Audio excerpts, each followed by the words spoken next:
You're fired. Consider it my gift to you. The text message burned into my retinas as I stood in my wedding dress, bouquet still in hand. Moments ago, I had said I do to the love of my life. Now, in the church vestibule, surrounded by floating flower arrangements and the distant chatter of excited guests, I stared at my phone in disbelief.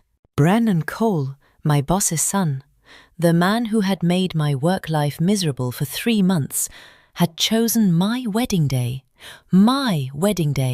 to terminate my employment.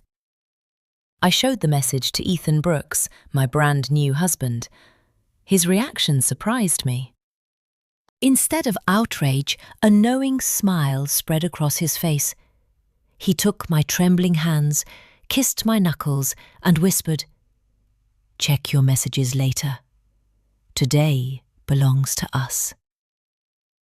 How could he be so calm? I had just lost my job as lead project manager at the most prestigious architecture firm in the city.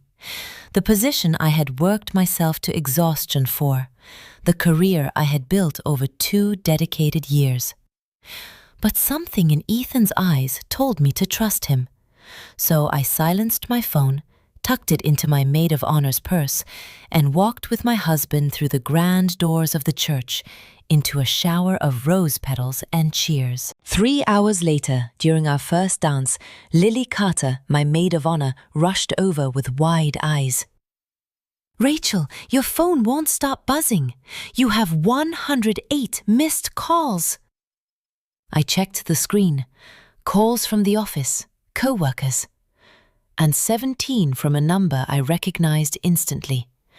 Daniel Cole, the company owner himself. Brandon's father. That's when I realized this wasn't just a firing. This was the beginning of something much bigger than I could have imagined. My name is Rachel Morgan, and until that text message, I was the beating heart of Crescent Design Studio. I'm meticulous by nature, the kind of person who color codes grocery lists and can spot a measurement error in architectural plans from across the room. My colleagues called me the database because I remembered every client preference, every project detail, every deadline, without checking notes. My parents were both teachers who valued precision and hard work. When my dad had a stroke during my first year of college, I nearly dropped out to help my mum with medical bills. Instead, I doubled my course load while working nights at a printing shop. I graduated with honours in architectural project management, with minors in computer systems and urban planning. That's how I landed at Crescent 2 years ago. Daniel Cole, the founder, recognized my unusual combination of architectural knowledge and systems thinking. He hired me to modernize their project management approach. I built a proprietary system from scratch, one that tracked every blueprint version, client request, budget allocation, and permit application. The system worked brilliantly. Project completion times dropped by 30%. Client satisfaction soared. Daniel once called me the best investment the company had ever made. Then came Brandon. At 32, he had bounced between divisions without ever finding his footing. He had his father's confidence, but none of his competence. 3 months ago, Daniel announced his semi-retirement and promoted Brandon to department director, my direct supervisor. Everything changed. Where Daniel had sought my input, Brandon excluded me. Where Daniel had praised my work, Brandon took credit. When I scheduled training sessions to teach others my system, Brandon cancelled them, calling them unnecessary expenses. I met Ethan during this time. He worked at the city permit office, the calm, thoughtful man who actually reviewed submissions instead of rubber stamping them. We connected over blueprints, then coffee, then dinners. He became my refuge from the toxic workplace. What I didn't know then was that he had noticed troubling patterns in Crescent submissions, especially those handled by Brandon. 2 months into our relationship, Ethan proposed. We planned a small wedding, partly because we were practical and partly because I sensed my job was becoming unstable.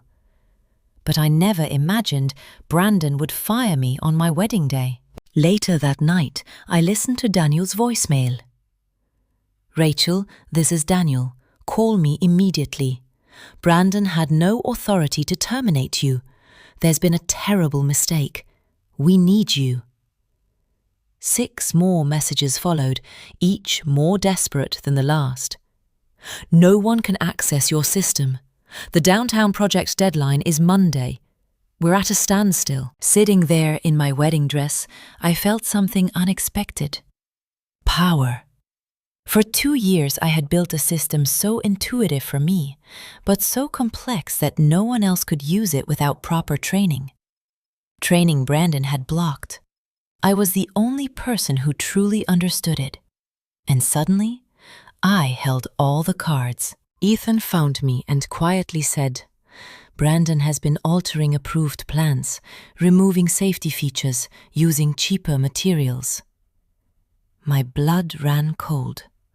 "That's not just unethical, it's dangerous." "I've documented everything," Ethan said. That's when I understood his calm earlier. This wasn't a setback. It was an opportunity. We did nothing that day. We danced. We went on our honeymoon. Meanwhile, my phone exploded with calls. Daniel offered to triple my salary, then partial ownership. I ignored everything, because it was never about money.